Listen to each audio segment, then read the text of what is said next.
Hey, what's up? Alright, I'm going to talk about another show today. Today I'm going to talk about one of my personal favorite shows on TV right now. It's CW's The 100. I'm a big fan of sci-fi and post-apocalyptic shows and movies, and I really like this one. But I'm going to do something more critical of the show today.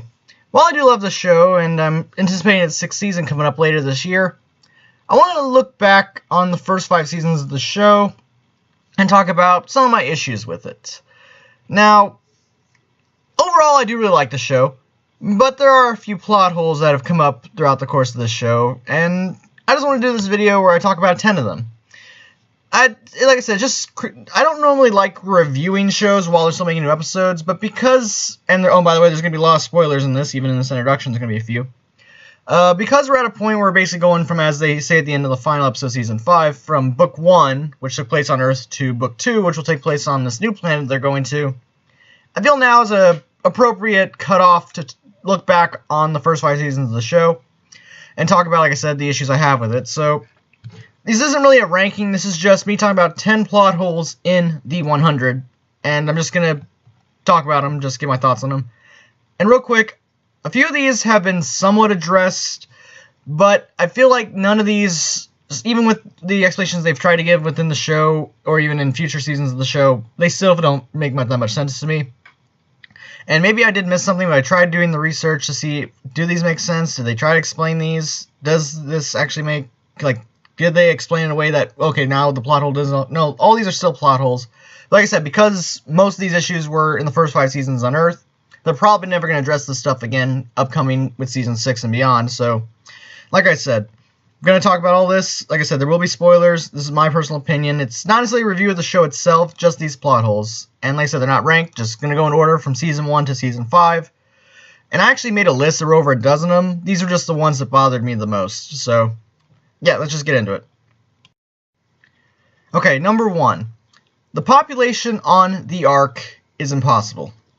Okay, so let's start off with one of the biggest plot holes, and this is one that actually has a bit of an impact on future plot holes throughout the show.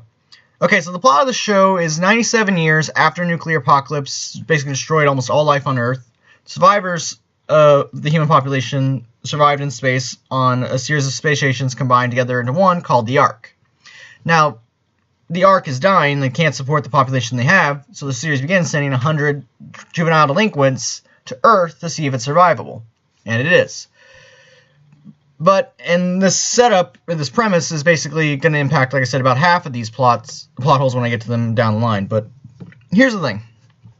So, from what I could find, when the Ark comes together after the apocalypse happens, there's about 400 people in space from 12 stations.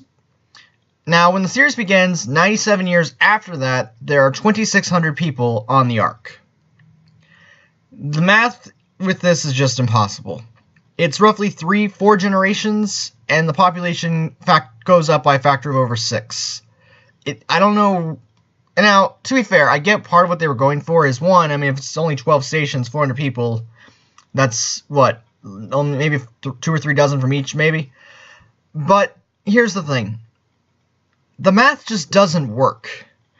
In less than a century, like I said, less than 4 generations, we go from 400 to 2,600. That math just can't be accurate. There's just no way you can do that. First of all, starting off with a population gene pool of only about 400, how do you get that many people to, I guess, get together and not have inbreeding? Now, one line of dialogue they have that kind of explains this is they say something about genetic engineering or something, I think, in Season 2, which I think might have effect with inbreeding, but I'm not sure. And they also explain because there's several generations born and raised in space, their bodies are more adapted to radiation poisoning compared to the people on the ground.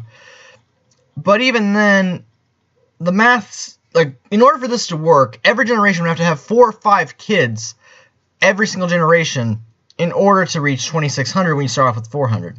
And also, something to just point out, as of this year, in real life, less than 15% of all people who've been in space were women. Now, they try and say in the show that it's close to 40 to 50% of the population of the original Sky people are women. But even then, that is still pretty of a hard pill to swallow. And then ironically, this is one of the plot holes that gets even more confusing the more backstory we're given throughout the course of the show. So in Season 1, for example, we're told eventually there was a one-child law. That's why Octavia was considered a criminal, because she was a second child, and her mom got floated, which basically is executed for that. And as far as we know, she's the only member of her generation that is a younger sibling. But again, we'd have to go back at least the past generation for this to be true, because there are no other children or young people with siblings. But presumably they're, like, of her parents' generation, Aurora, her mom, we don't really know how many people of that generation have siblings either. So almost 30 years, maybe, of not having 2 kids. That math already makes this really hard. Then we find out in Season 3 that the first whenever the apocalypse happened, we actually went 2 years with all 13 stations in space before they came together.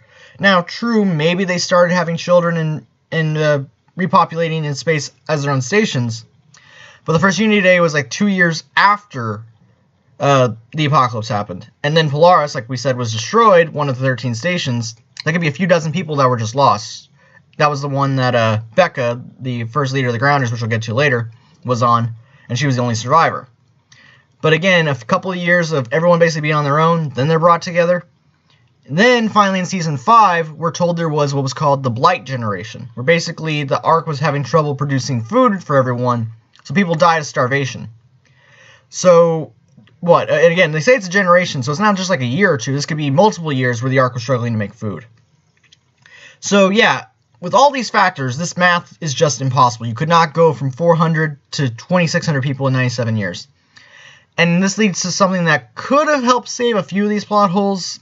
I personally think the show should have been 197 years in the future instead of 97, given that there will be a few other plot holes that come around that just don't make sense. And yeah, I feel like that would help resolve a few of the plot holes. Not all of them, but still something to bring up. So yeah, first plot hole, population of the Ark is just impossible to achieve. Okay, plot hole number 2. How did no one else on the Ark know about the lack of dropships to save everyone?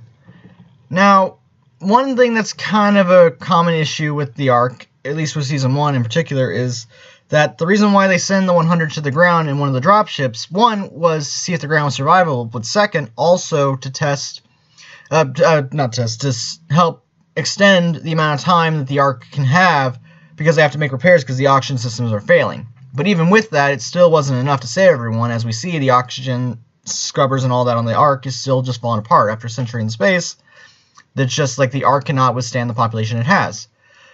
And part of that is because they just don't have technology in space to keep repairing the Ark for so many generations. They salvage what they can.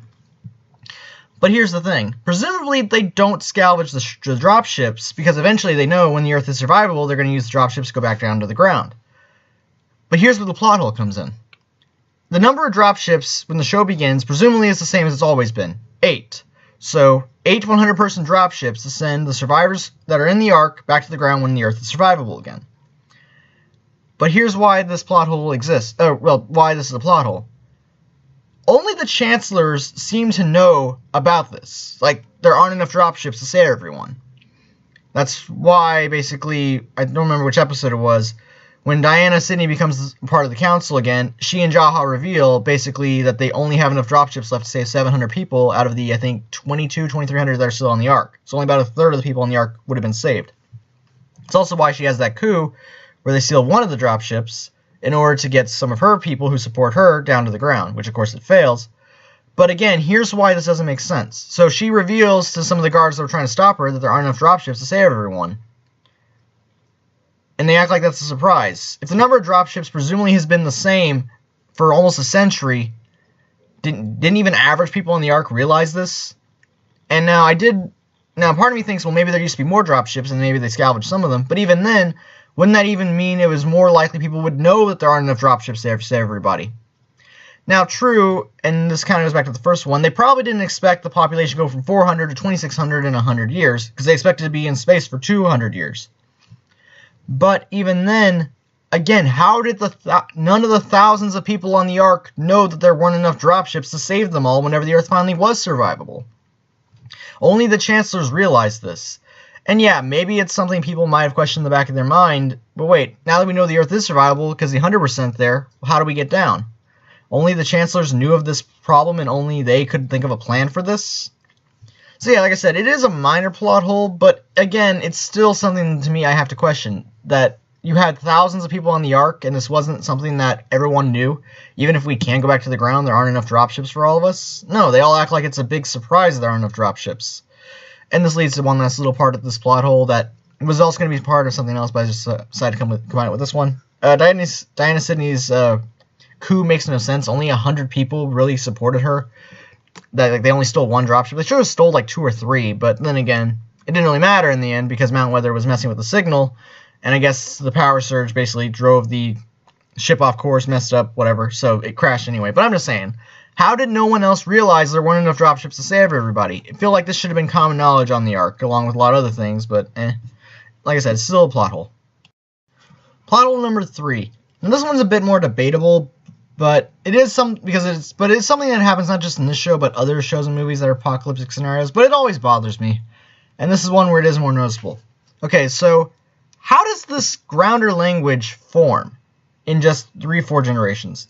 I don't know how to pronounce this. I'm just going to call it by its shortened name. Trig is the grounder language in the 100, which is the survivors that basically survived, I'm assuming, in bunkers and exposed to radiation over time on the ground, came together, formed the grounders. When the show begins, the tens of thousands or however many there were of them, they have their own language. Like I said, it's called Trig.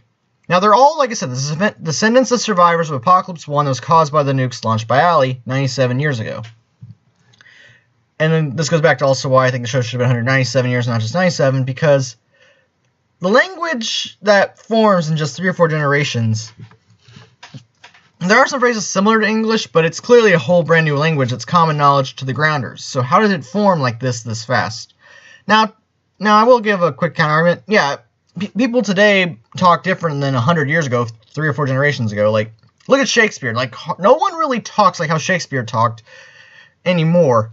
Because over time, like, words change, dialect changes, like what is considered appropriate words, slang forms, and goes away all the time. But the whole new grounder language that forms in 97 years, that's one thing. Because keep in mind, the show for the most part takes place on the East Coast in the United States, where, majority of the population spoke English. So a new language forms in the course of a few generations after the apocalypse. And they don't really give the best explanation as to why they start speaking this new language, but this is where the other part of the plot hole comes in. If they only spoke this new language, that'd be one thing. But almost every grounder also speaks English, so they speak English and Trig. Why?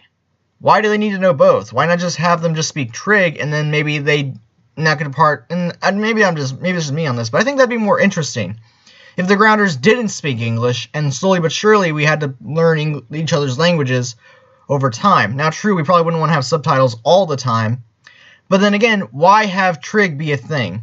Not the best example, but look at, say, the movie Battlefield Earth. Sometimes the Cyclos speak English, well, at least it's their language, but we hear it as English, but sometimes they have the subtitles on. Just pick one, don't do both. Now, yeah, they do give maybe 20 minutes after we meet them, they have the machine, so the main character, Johnny, can learn their language, so to him it sounds like English. But again, why not just do that from the very beginning? Why have it go back and forth between the two? Same thing here. And then later on, as the show goes on, more and more Sky people speak Trig. But again, we still see almost majority of the time, the grounders speak English. They only really speak Trig to each other in order to hide it. And then in Season 5, again, the survivors of the Sky Crew also speak Trig because, they're surrounded by hundreds of grounders who speak Trig. Like I said, it's just weird that this language formed in 97 years, but then we still speak fluent English as well. Don't get me wrong, I'm someone who speaks English and a little bit of Spanish, but even then, it's just weird that in a show like this, again, it takes place in the United States, why does this new language even form, and why do they speak both? Like I said, maybe it just bothers me more than some people, but again, it still to me feels like a plot hole. Why introduce Trig as the new grounder language, but then have them still speak fluent English almost all the time? To me, that just doesn't make much sense. Okay, number 4. This one comes in, I think, from the first episode of Season 2, where President Dante Wallace in Mount Weather is talking to Clark. He explains how when he was a child, they first encountered when this was, and this was like 40, 50 years ago, he explains to Clark, we first encountered grounders when they came up to our door decades ago, when I was only just a kid. We open the doors, and we step outside for 5 minutes, but then the radiation starts to kill us. And then within a few weeks, dozens of them had died from the radiation exposure. Now, at first, this doesn't seem like a big plot hole, because, again, it makes sense. If you're not exposed to a disease, like they're basically kept in a test tube, never exposed to any diseases from the radiated ground. But then when they were exposed to it all at once, many of them died from it. But here's why this is a plot hole. Because after the first episode of Season 2, every time the people in Mount Weather are exposed to radiation, it begins to affect them almost immediately. And we also find out they've been taking grounder blood to, one, help them get exposed to basically the radiation on the surface, but also to help heal them of certain diseases. Because I'm assuming after 97 years in a bunker underground, you run low on medicine as well. But here's the thing. So when Dante was a kid, he says we went up on the ground, on the surface for 5 minutes. But in most other episodes, people die, or the mountain men die from exposure to radiation in less than 5 minutes. So how did they all survive? If that was the case, they should have all been dead after their first encounter onto the surface with the radiation when he was a child. Because, again, it begins with, like, look at when Maya was first affected. I don't remember the episode, when she was talking to Jasper and Monty. Like, within seconds, she's affected by the radiation, and she almost dies. It's only because Jasper, because they were the Sky Crew from in space, their bodies are even stronger to survive against radiation, that it saves her life. But, and it does it better than it would be with grounders. But again, the reason why this makes no sense, even with grounder blood, and even then later with Sky Crew blood, the mountain men still almost instantly die from exposure to radiation. It's only because they get the bone marrow from the Sky Crew, which, again, this will lead to my next plot hole in a few minutes, that they still almost immediately are affected by the radiation and almost die within seconds. It's only when they have the bone marrow that they're completely immune. So again, this raises the question. When Dante and the other mountain men were exposed to the radiation the first time when he was a child, they should almost all have died, because they say they were on there for 5 minutes. Now, the one counter-argument I could find to maybe explain this, maybe he was just explaining it to Clark wrong, maybe that radiation seeped into Mount Weather when they opened the door, thinking they could all go out, and the people who were close to the doors were the ones who died. Dante may have not been on an upper floor, because I think Mount Weather's 7 different floors. So maybe people on the upper floors died, people on the lower floors survived, but they were all still exposed to radiation. Then that's when they started using the grounders as their blood for healing. But even then, that still is hard to believe, because again, it takes within moments for the radiation to begin killing the mountain men. And as we see in the finale, even ones who have been using grounder blood for a long time, they still almost all die at the same time, within a couple of minutes. So, yeah, maybe it's just something that they didn't explain in a way that made sense with the backstory, but again, this is still a plot hole to me. Okay, number 5, probably one of the biggest plot holes from this entire show actually comes with once again with Mount Weather. Because here's the thing. Ultimately, the long-term plan for Mount Weather and its residents to survive wasn't going to work. No matter what the mountain men did, they were almost always going to all die and be screwed no matter what. Because here's what they've been basically doing for the last few decades once they discovered grounder blood can heal them. They've been getting grounders to basically drain them of their blood to help cure them and help them, I guess, build up exposure to radiation. Because they were thinking if we do this enough, maybe we can build up enough immunity to go onto the surface. But it never worked. Even after decades of doing this, no matter how many times they kept exposing themselves to the radiation to heal themselves, it still wasn't a good enough buildup. They almost, like I said with number 4, they almost always instantly started getting affected by the radiation, even if they've been getting the blood from the grounders regularly their whole lives. Now, one explanation could probably come as to why it wouldn't have worked anyway. I mean, if you're basically taking medications for a disease, eventually your body might build up immunity from that medication if you're taking it regularly. So you might have to switch medications, because certain cells of a virus can be immune, and if they multiply, then the medicine won't affect the virus anymore, because it basically got immune to the medicine. So that's part of the explanation, I think, for why eventually, after so many years of doing this with the grounder blood, the mountain men were never going to be able to make it onto the surface. Now, they started using the Sky People blood and then eventually the bone marrow to make them immune. But here's the problem. Because they essentially kidnapped the surviving 48 from the dropship camp the 100 had been staying at in Season 1, and then they were basically going to keep them there forever, originally the plan, as Dante explained, was to, I guess, eventually have the members of the 100 breed with the Mountain Men, so after a couple generations, maybe the combined exposure to radiation would be enough, or immunity to radiation, I should say, be enough. But Cage, Dante's son, didn't like that plan. Like, I want to go on the surface now. If we can find a way to make them help us live now, let's do that now. Which, to be fair, partially defend Cage. He wants to help the Mountain Men now get on the surface, and I have to kind of side with him here. If they've been doing far worse to the Grounders, why is it different doing it to the surviving members of the 100 if they're basically still not part of their group? Anyway, but here's the thing. The reason why this wasn't going to work either. So Cage's plan was to let's do bone marrow. It's stronger than the blood, and it actually did work. As we see in the finale of season 2, Carl Emerson was the only one left. Him and Cage were the only two left who had the bone marrow transplants or transfers, whatever, who were still alive. But when Mount Weather got flooded with the radiation, everyone else died because whether they had the blood or not, it basically killed them almost instantly. But the bone marrow is not inherited. It only affects the current whoever basically gets the bone marrow. So if 2 Mountain Men had children, yeah, the bone marrow is in their blood of the 100 to help them survive, but it wouldn't necessarily be in the child's blood because that's not how blood transfusions work or how blood transfers work. So if 2 surviving Mountain Men got on the surface and they had a kid, the child probably wouldn't have survived because they would also need another blood transfusion. So they have to keep basically getting it for generations forever until maybe eventually their bodies build enough immunity, but no, that's not how it works. So, and then finally, this leads to the last point. Now, again, I think I said this briefly a while back. The closest I could find whenever the series begins, there's probably about 20,000 Grounders, maybe a little bit more, because there's anywhere from a few hundred to a couple thousand per clan, from what I could find. Like, it was like a blog post or a tweet or something. Someone did the math, like, assumedly 25,000 Grounders. But that could be wrong. I think that was like a fan theory or fan tweet or something. Anyway, but when the series began, the Mountain Men were only a little under 400.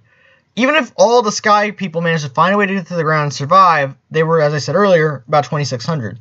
Even if the Sky people and the people in Mount Weather came together, that'd still only be 3,000 against at least 20,000 Grounders. Even with superior weapons and technology, it'd just be more fighting for generations to come, which we wouldn't really have, given what happens later at the end of Season 4. But yeah, so by draining Grounders of blood for decades, and now taking the Sky people's bone marrow, they basically alienated any chance they had for survival, which, again, was probably going to be impossible for them regardless. So, yeah, Mountain Weather's long-term plan for survival was never going to work no matter what they did. And how they didn't realize this, I don't know. That to me is the plot hole. Did they not realize no matter what they did, they were still going to be screwed long-term? Because where would they be able to go, even if every single Mountain Man found a way to basically survive on the surface? There'd be nowhere for them to go. They'd basically be stuck in Mount Weather because they'd be hunted forever for basically it pissing off the Grounders for years. And now, alienating possibly their only ally with the Sky people, now they were going to hunt them down as well. So, yeah, ultimately, Mountain Men, nothing they could have done. They were screwed regardless. Okay, number 6. This one is somewhat explained, but it still doesn't make that much sense. So, in Season 3, what happens is there's basically been a few months of peace between the Grounders and the Sky Crew after they defeated the Mountain Men. But then, once they basically find I think survivors of the last station of the Ark, because they basically part of Season 2, and presumably in between Seasons 2 and 3, the remaining Sky people all came together and rebuilt what was left of Alpha Station into Arcadia. Well, then they find the survivors of Farm Station, which was an Ice Nation, and they've been fighting off the Ice Nation, the handful of them or the small number of them that are still alive, to survive. So Pike, I guess, took charge of the Farm Station surviving members of the Sky people, and they've been fighting the Ice Nation.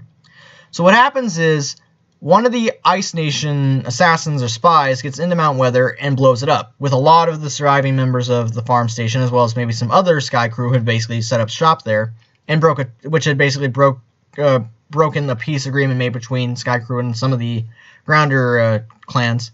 They couldn't use Mount Weather. It was supposed to be off limits. And part of this was because of Pike, but also Abby as well, and a couple other people as well.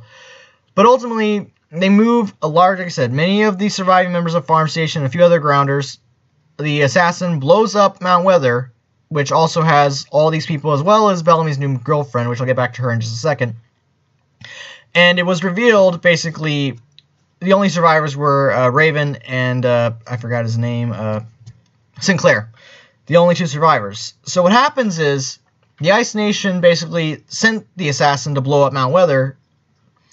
But here's the thing. After this happens, Tree Crew, who had basically been the allies helping the Sky Crew a little bit at the end of Season 2, and presumably a few other members here of the other clans, they send 300 of their warriors to protect the Sky Crew in Arcadia from the Ice Nation, because essentially Ice Nation wanted to go after the Sky Crew. But Pike convinces Bellamy, who is angry, as well as a few other the survivors of Farm Station, to get their revenge on the Grounders, because they've been fighting the Grounders, like I said, for months, but they were fighting Ice Nation.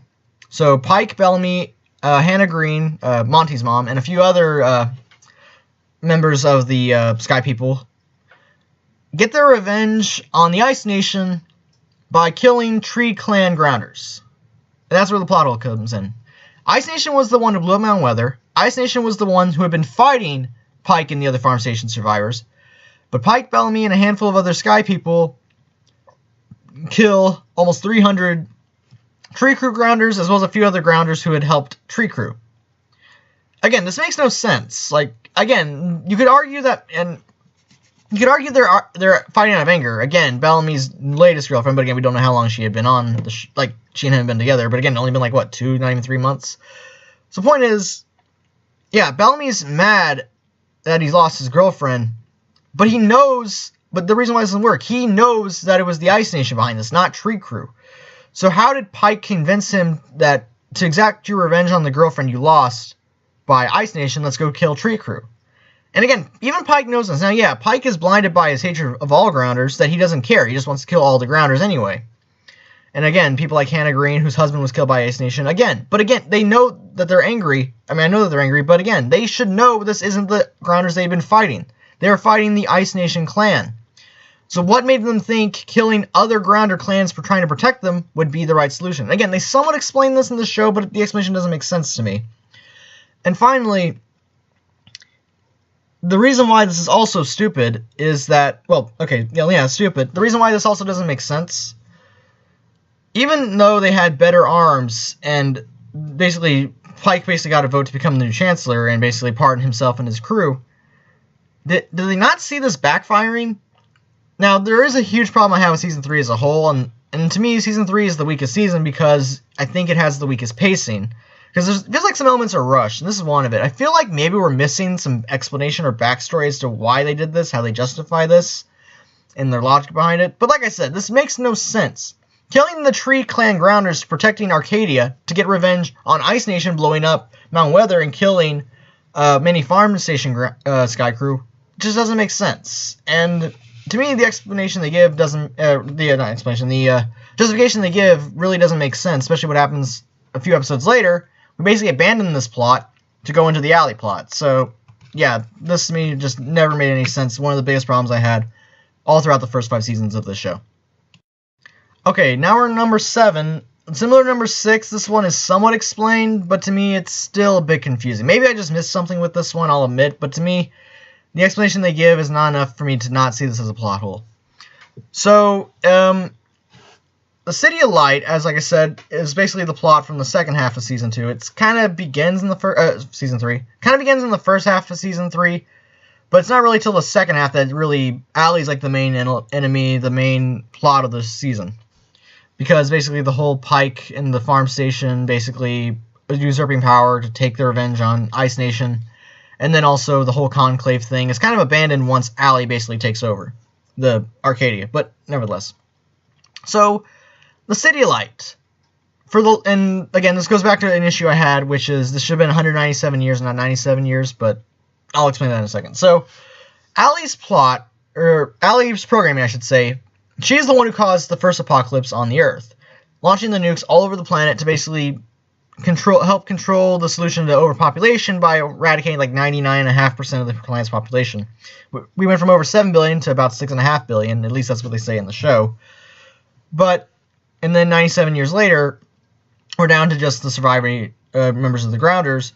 But Allie also knows that nuclear power plants around the world are melting down, which will basically eradicate what's left of the planet's surface. So she devises this idea of the City of Light, and presumably she realized the solution a long time ago, before the series began. But after the first apocalypse, I mean. So anyway, City of Light. Allie's goal is to put, I guess, the consciousness, memories of as many humans as she can into the City of Light, so that way, in some small way, the human race will survive the second apocalypse from the nuclear reactors, basically eradicating all life on Earth. So, and again, originally Allie was limited to the mansion, but the Legend of the City of Light, I guess, a few grounders found it. She gave them the chips that put them in their minds into the City of Light, but then she'd use grounders like Imori to go out there and find technology, as well as probably also spread the word of the City of Light. Because, again, Allie can't leave the mansion when the series begins. They somewhat explain this in the show, but it's a tricky line of dialogue, so I had to look it up to confirm this. But essentially, Allie is confined to the mansion prior to Thelonious coming down the missile, which gives her the energy source she needs to go beyond the mansion. That's why, finally, she's able to basically be seen outside the mansion, and why people like Murphy can't see her because he hasn't taken the pill, but in the mansion he could see her, because she was just a hologram in the mansion. But anyway, so Allie wanted to save as much knowledge, consciousness, memory, whatever exactly it was, of as many humans as possible prior to the second apocalypse death wave. But this is where the plot hole basically comes in. So Allie's plan, like I said, she knew she couldn't stop the second death wave from the nuclear reactors. So, using the City of Light to expand beyond the mansion with the missile power source, put as many people in the City of Light as possible, one, to help ease their pain prior to the apocalypse happening in less than 6 months, which is actually less than 2 by the time Season 4 actually happens. But here's the issue. So she said there was nothing they could do to stop this. But here's the problem. Her goal was to put as many humans as she could in the City of Light, and that would help preserve the human race in some manner.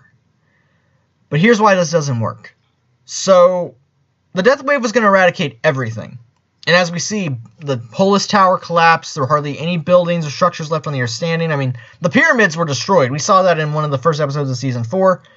The death wave destroyed the pyramids. So, presumably nothing was going to really survive this outside that one Eden Garden thing in Season 5, but here's the problem, and I know I've said it a few times, I'll get to it finally. Allie wanted to put as many people in the City of Light as she could, but how would the City of Light still function if everything is destroyed? Because here's the thing, presumably the mansion which she was trapped in was what gave her energy, her power, and all that, prior to her being able to leave the mansion thanks to Thelonious' missile. But here's the issue. If everything on Earth is going to be destroyed from the second apocalypse death wave, how would the City of Light still work? They kind of explain this, but it's not fully well explained, so maybe I'm just missing something, but think of it this way. If every computer on the planet just stopped working, the internet would still exist, even without the computers. All you have to do is find a way to get a computer functioning again, and it'd probably find a way to access the internet. So presumably, even if everything on the Earth was destroyed, there might still be a way for the City of Light to still function. I mean, at one point we see, I think, Allie inside the ring on the Ark, because I think she was moved there or something. So if they had never actually shut her down in the finale of Season 3, like Raven and Clark did, if they had never actually fully shut her down, presumably the City of Light still would have lasted. But it's not really explained how it was still going to survive if everything on Earth was destroyed. Maybe it's satellites, maybe it's like energy wave or electromagnetic waves. I don't know. This is one of the few I'm hoping if there is an explanation that I missed, someone can explain to me. But again, Allie's plan to put everyone in the City of Light is a good plan, at least in principle. I just don't get how the City of Light would still function if everyone and everything on Earth was destroyed, even the bodies. Now, the chips, again, one last part of this, goes into the body, and then your mind is basically put in the City of Light. And even if your body is killed, you'll still survive in the City of Light. But if everything on Earth is destroyed, every form of technology, everything that basically, like, if the death wave would even screw with, like, electromagnetic waves, how in the radiation would just make the entire planet unsurvivable, then how would the City of Light survive? I don't know. Maybe if there's an explanation, I missed it. To me, it just doesn't make sense. Number 8. So, in Season 4, basically the plot is, okay, the death wave's coming, we gotta find a way to save the human race. Near, I think, a little over halfway through the season, Jaha and a few other people find the Second Dawn bunker under Polis' tower, so they realize it's a bunker big enough to save 1,200 people. So, the Grounders all decide, let's have one final conclave. The strongest warrior from every clan will fight. Whichever warrior is the last one standing, their clan will get the bunker. So we have 13 warriors fighting it out. in basically surrounding the city. And presumably the city had been mostly abandoned outside of the handful of people from each clan on the tower. And basically the people, I guess, like watching, keeping track of who's alive, who's dead, as we see with the telescopes and all that. But presumably the city has been abandoned, so that way the 13 warriors can have the conclave fight in Polis on without any interruptions. But here's the problem, and this is one that I guess could kind of make sense up to a point. So the Sky crew decides to take the bunker for themselves during the conclave. In case Octavia were to lose, they would just everyone get inside, lock it down, we'll survive. And once again, it's about 500 people. Again, how would they plan on surviving 5 years? Repopulating the planet afterwards, once it is survivable, similar to the first plot hole, but I already talked about it there. Don't need to talk about it here again. But again, the question is, how did 500 Sky people sneak into the bunker in the middle of this conclave, in the middle of the city of Polis, without getting spotted? Even if they did it under the cover of night, you're telling me that no one saw 500 people trying to get in, carrying equipment, all their stuff? No one saw that happening? Because we later find out that there were 450 or so people in the bunker, and the Sky crew had to reduce it down to 100. You're telling me hundreds of them managed to sneak into Polis, into the bunker, without being spotted.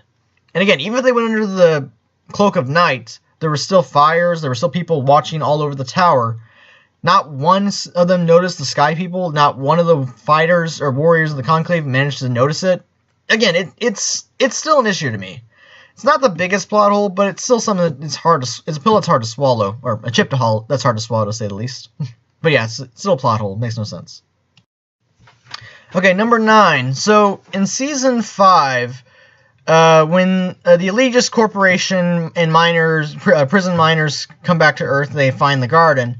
Clark talks to Dioza about basically the backstory, what happened to the Earth, the apocalypse, how this garden's the only one left, and like basically about the people they still have back in Polis who survived.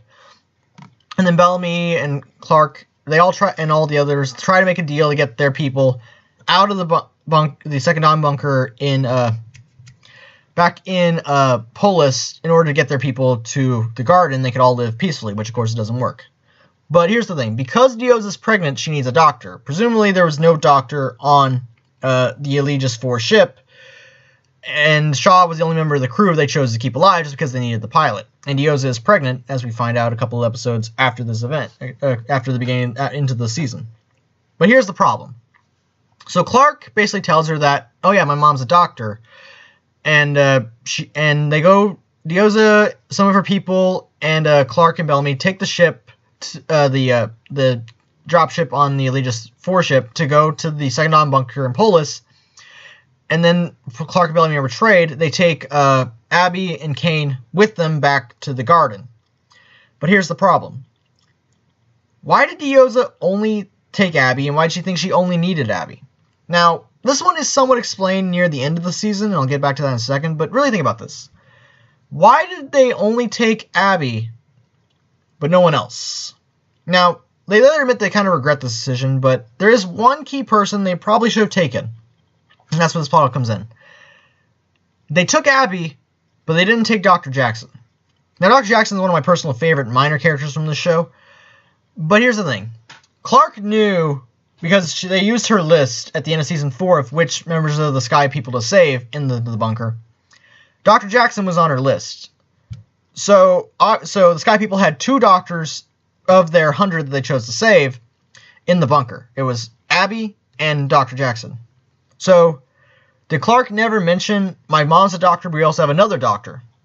And here's why this is important. Now, yes, Clark, being away from her mom for 6 years, didn't know she'd basically taken up a drug addiction and that her mind was still kind of messed up, even after the ice bath had saved her life in Season 4, which presumably happened off screen. But here's the thing.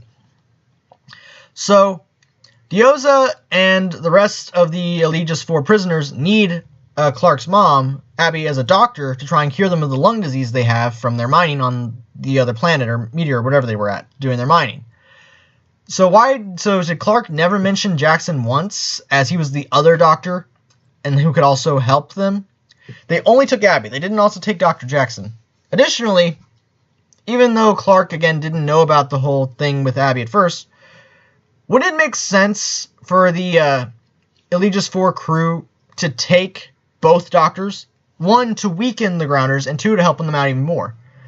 And this is where, I mean, whenever they finally are let out of the Second Dawn bunker, about a third of the original 1,200 are dead. There's only about 800 left. And while there are presumably other healers in the bunker of the Grounder tribes, they only had those 2 doctors. Why didn't Diyoza think to take both Abby and Jackson, so there'd be no doctor at all left for the Grounders and one crew basically for the next few episodes?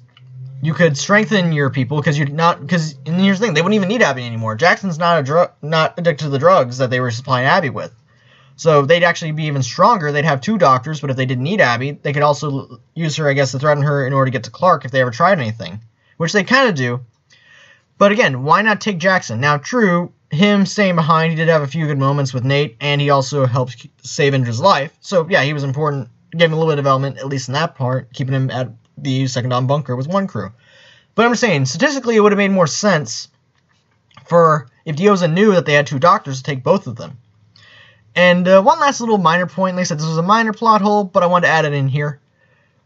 And again, they somewhat explain this one. That's why it's not as big of a plot hole as others. But remember what I said back with the first one, how with the Sky Crew, there are about 400 people, and presumably, looking at the list of the Grounders on the 100 Wikia, about 40% are women? At most, there's maybe 2 or 3 dozen female prisoners of the Aegis 4 ship. There were like 300 prisoners. Diyoza is the leader, and there's a handful of female ones we see here and there that are named or have lines, and there's a few more in the background. But again, at most, a couple of dozen. Maybe at most 30 of the 300. You're telling me you only needed 1 doctor and no other females? You should have tried to convince more at the end to come with them, and then just leave the rest behind, or even just trick a few of the women to come. So that way, you know, if you had 270 men and only 30 women, I'm just going to stick with that number for the moment, how would you plan on repopulating in this garden? Now, they do say, and I think, basically, I forgot his name, the father of Diyoza's baby, I forgot his name off the top of my head, he was reading her journal, and she basically said, well, according to you and your notes, we have all we need right here. Now, did they not need more people to repopulate? Again, repopulation is one of the things with this show that's never been well explained, but nevertheless, point is, you should have taken maybe Dr. Jackson, a few other female prisoners, and yeah, they come back for defectors, and they, I guess, got like maybe not even 2 dozen, because there weren't that many defectors as we saw in a few scenes. But again, this whole idea that Diyoza only needed Abby, and that was it, that to me is the plot hole. Like, really, you didn't need more Grounders at first, and even then they acknowledged we probably should have gotten more, but then no, you said right here we had enough. So, yeah, plot hole. That, at least to me, it's a plot hole. Alright, and 10th and final plot hole from the first 5 seasons 100. And then again, this one's somewhat explained, but it's not well explained. Why was the Aegis 3 files kept secret and under lockdown that no one could access it? What would be the point of keeping that secret? Because, again, Aegis had made 4 ships over the course of a couple of decades before the series begins to go to other planets for, and meteors and asteroids, whatever, for energy sources, for mining ships and all that. Now, as we find out in the twist of Season 3, or the Season 5, because every season has basically a twist that's hinted a few times and then revealed in the finale, Aegis 3 basically wasn't a mining mission, it went to another planet for oil, the 2-sun planet that we see at the end of Season 5. So Aegis 3 goes to this planet for oil, whereas the other Aegis ships went to get coal and other mined goods. But the question is, why were the Aegis 3 files kept secret? Like, why keep it a secret? They're all missions ships working for the same company. Why did it need to be kept secret? And why do they have to keep... Now, again, this is the one plot hole that probably will be addressed once we get to the Season 6. Why they kept it secret. But here's the thing. Shaw is maybe a pilot, but he's still a member of the Aegis Corporation's crew for the ship. There were like 2 or 3 dozen people working on the ship. Diyoza and the prisoners killed all of them except for Shaw because they needed him as a pilot. They killed... We even see in that one flashback clip, they killed the captain and his crew, but they keep Shaw because they need him as a pilot. But did Shaw not know about Aegis 3? I mean, if he did, why didn't he ever mention it before? And if he didn't know, well, why didn't he know? He's part of the Aegis Corporation, even if he's just a pilot. Shouldn't he know about the other Aegis ship missions? Now, he does know a bit about 1 and 2, but why was Aegis 3 kept secret from him? Like, what was the point of keeping this one secret? Now, again, maybe Season 6, this one might be addressed, but I'm pretty sure the first 9, they're never going to readdress again. I'd be amazed if they did. But yeah, point is, this one to me, even if it is somewhat explained, again, the Allegiance Corporation, they were all working for it, so they went. This mission was a little bit different. Instead of mining, it was for oil on a different planet altogether. But again, why keep the Allegiance 3 mission files a secret? Why did that need to be the big twist? Now, sure, it's a good twist. Like, okay, well, now the Earth is destroyed, but we can just go to another planet, hopefully not make the same mistakes, which we probably will. But yeah, to me, it's just that plot hole right there. Why keep Allegiance 3 secret from people like Shaw? And if he did know, why didn't he tell them sooner? Like I said, it's a plot hole, somewhat explained, and maybe will be explained next season, but it's still a plot hole nonetheless. Alright, well, that's the end of this video. Got not much else to say. I'm looking forward for Season 6, and I really do like this show, like I said, as a whole. I'm not really going to do, like I said, I have a personal rule. I don't like giving overall grades, ratings, reviews of shows while they're still making new episodes. That's why I was reluctant to make this video at first, but again, because Season 5 is basically going to be cut off an end of this section of the show and going into a new section on a new planet, I felt it was appropriate to do this. And like I said, maybe plot hole number 10 will be addressed in Season 6, but for the first 9, I'm almost certain they're never going to be addressed again, because we're basically done with all these plots now that we're no longer on Earth. And like I said, as a whole, I do love this show. And if you haven't seen it before, like I said, if you watched my video, well, sorry I spoiled a lot of the show for you. But yeah, as a whole, I really like the show. Looking forward for Season 6. And, even with, and this is the thing, no show or movie is perfect. If you look at any show or movie hard enough, you're going to find a plot hole. Like I even once saw this article basically talking about some of the biggest plot holes in Disney movies. Even as great as Disney movies are, they have plot holes. And other shows and movies, they still have plot holes. But it's still nice to at least point out the problems with the show, and hopefully in the future they'll fix the problems. And you can still like a show even if it does have problems. Like I said, I still really love the show. I still watch the show. I have my issues with it, but overall, like I said, not an overall review. Just really enjoy the show. Looking forward for future season and maybe even more after that. So, yeah, that's really all I got to say.